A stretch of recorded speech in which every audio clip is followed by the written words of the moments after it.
一部單車改變咗3位香港年青人嘅命運，同時亦成就咗3位唔同年代嘅單車冠軍洪松蔭、黃金寶、何少麟。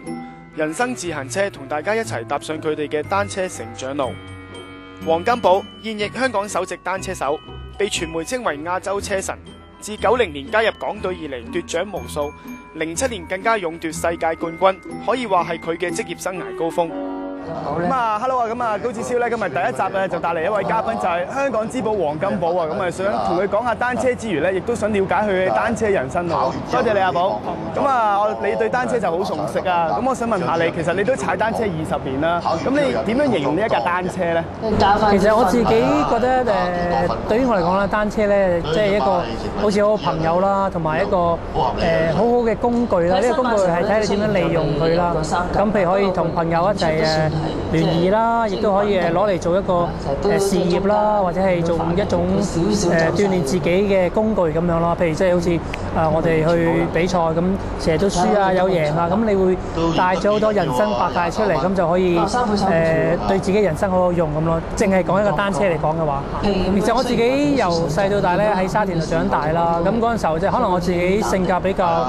內向啦，咁我又好少話好多朋友一齊傾偈啊玩啊咁，所以我就即係攞咗個單車，咁我就可以好逍遙咁樣，中意去河邊又好，中意海邊又好，中意踩單車周圍去好，咁好似覺得自由自在咁樣。細個就覺得單車係一個朋友咁樣咯，自己。其實我唔踩單車之前咧，其實我自己係即係好浮躁啲人嚟嘅，即係同埋係比較暴躁嘅，即係咩都要好快啊，或者係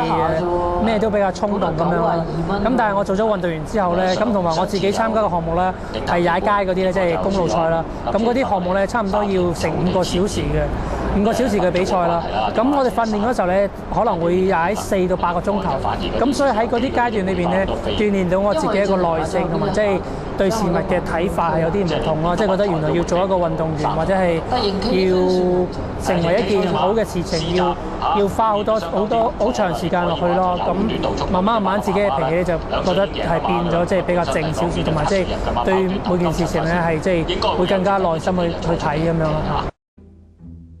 第3屆環匯港國際自行車大賽將會分開7日7站賽事，分別有匯豐香港站、近州站、江西豐城站同順豐站、浙江富陽站、江蘇太倉站同埋最後嘅上海站。咁大家就記得留意我哋嘅 Now Sports 同大家報道嘅最新戰況啦。